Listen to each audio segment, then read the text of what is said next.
Hola chicos, ¿cómo están? Soy el profesor Eder y esta es tu secuencia Mentes Prodigiosas.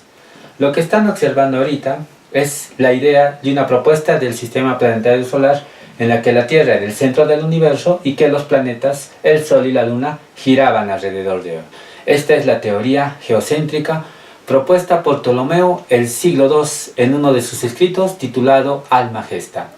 Durante muchos años, esta fue la teoría que sostenía el movimiento de los planetas y más o menos la esencia del universo.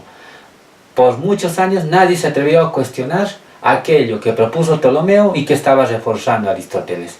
Pero hubo un personaje, del cual vamos a hablar hoy, que no estaba conforme con dicha explicación, realizó sus estudios y lanzó una nueva propuesta, reemplazando a esta y generando un cambio en el pensamiento científico de la época. Nos referimos a Nicolás Copérnico.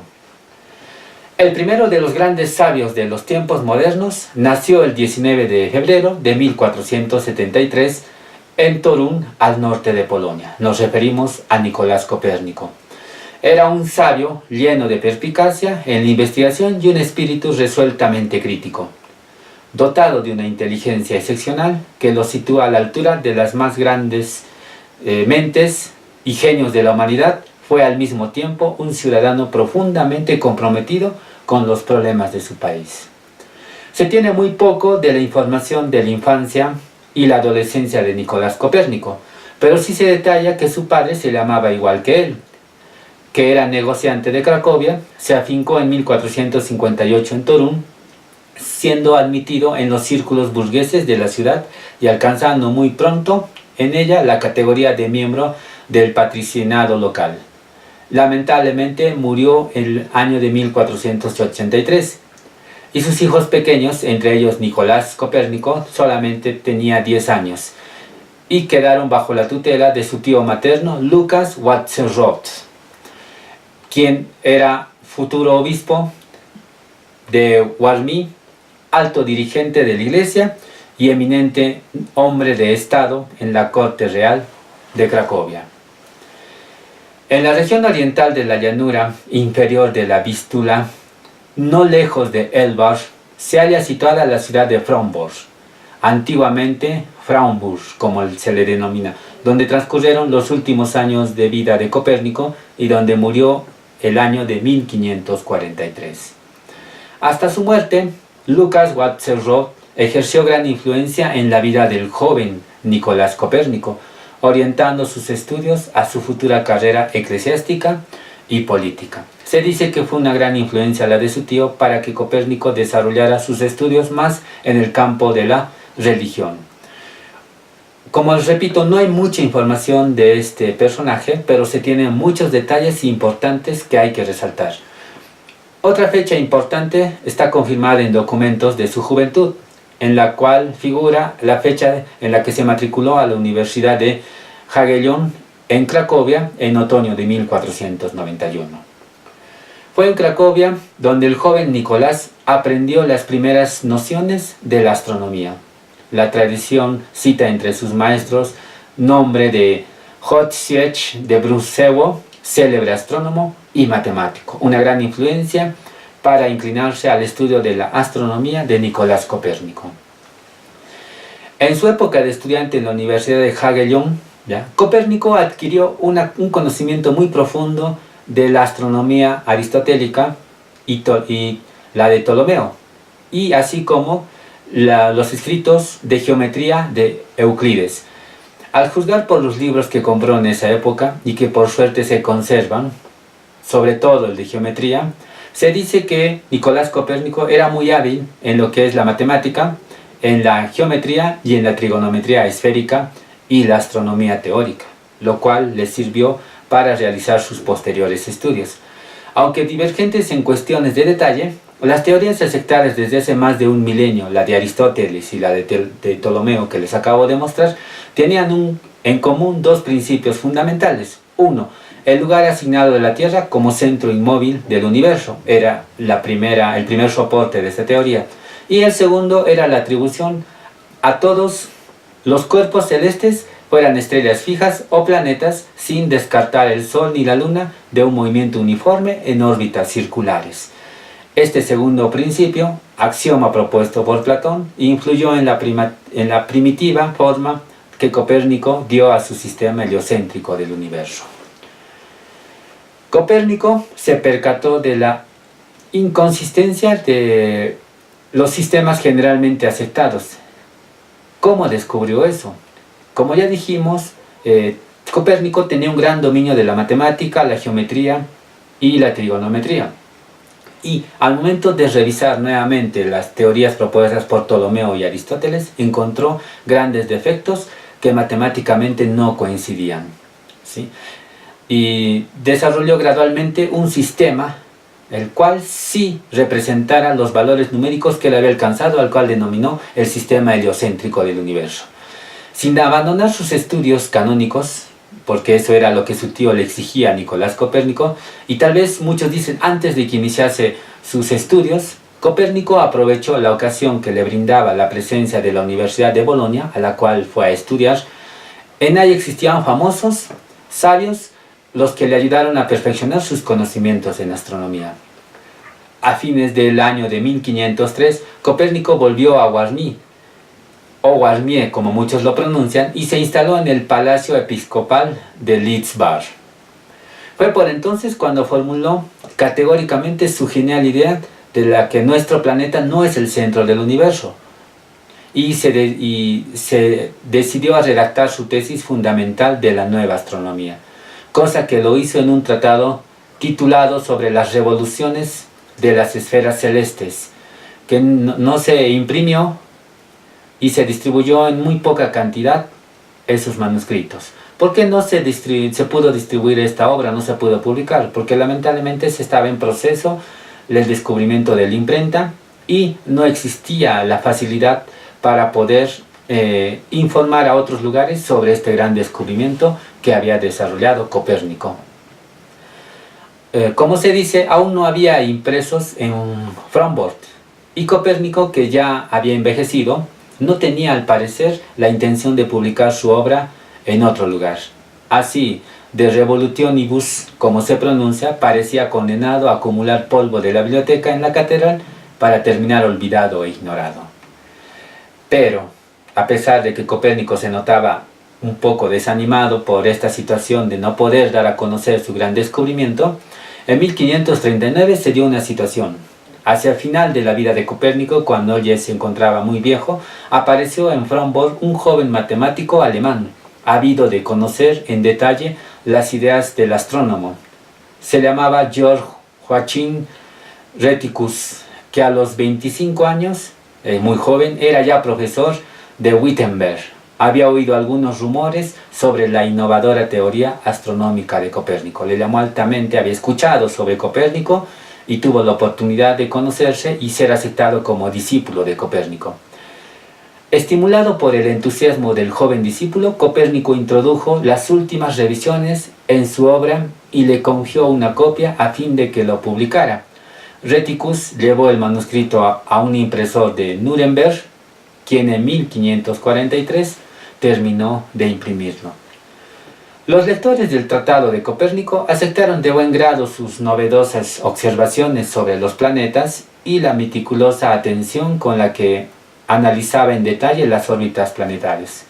Pero lamentablemente, la teoría o la concepción heliocéntrica del mundo encontró escasa aceptación. De todos modos, De Revolutionibus actuó como una bomba retardada. Quiere decir que en el momento no fue impactante, pero que posteriormente sí generó grandes cambios en la filosofía universal de ese momento. Hacia el año de 1600, dos grandes científicos descubrieron cada uno por su cuenta que el sistema heliocéntrico de Copérnico encerraba una verdad que iba más allá del simple modelo geométrico.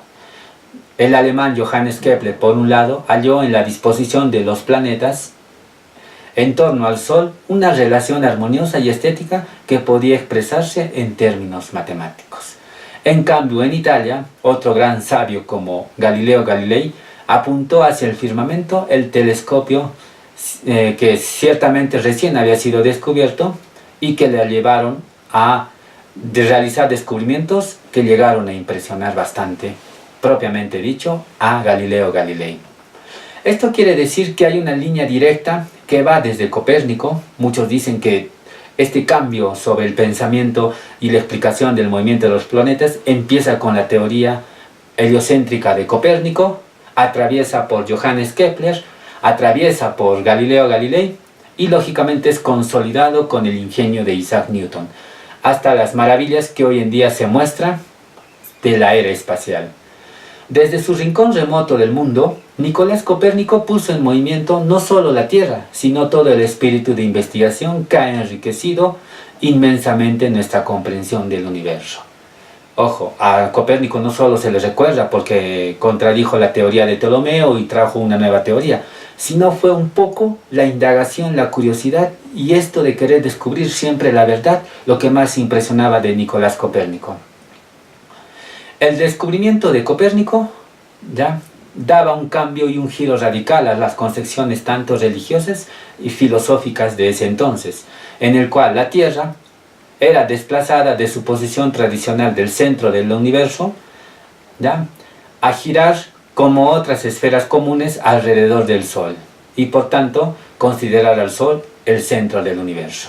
Por último, se privaba a la Tierra de su carácter singular y se la reducía a la condición de un simple planeta como otros. Qué golpe, ¿no?, la teoría que lanzó Copérnico en ese entonces, que remeció un poco los cimientos de la Iglesia, porque se destronaba a la Tierra, que se creía el centro del universo, por el Sol, al cual Copérnico designó como el centro del universo, ¿no? Qué tal cambio que se dio en esa época. Así pues, la revolución copernicana constituyó un factor sobresaliente en el desarrollo intelectual de la humanidad y tenemos razones sobradas para honrar la memoria de quien inició tal proceso.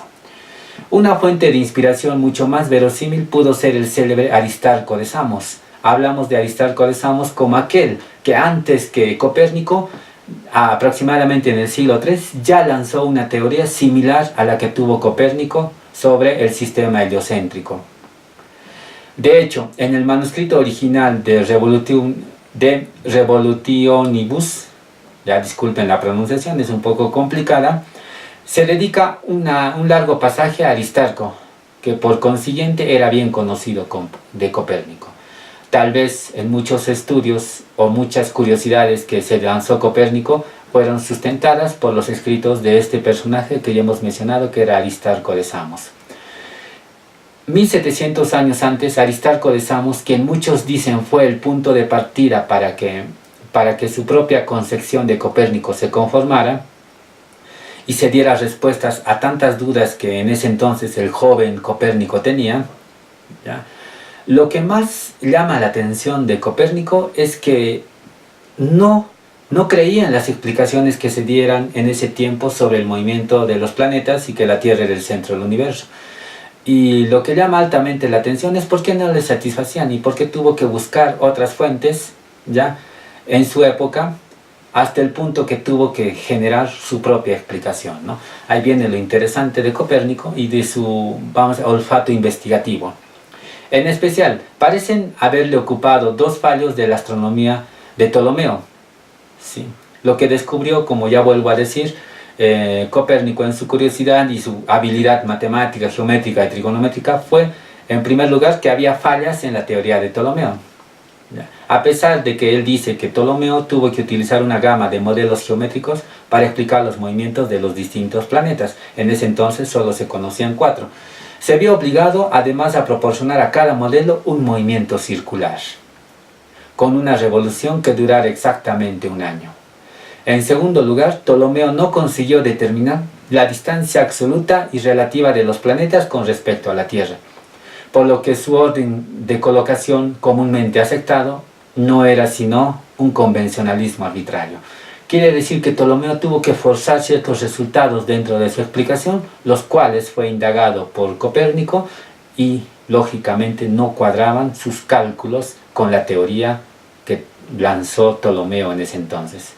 Estas dos circunstancias eran conocidas desde la antigüedad, pero no parecen haber inquietado seriamente a ningún astrónomo hasta que Copérnico demostró que podían explicarse explicando que podían explicarse empleando un único y un mismo método.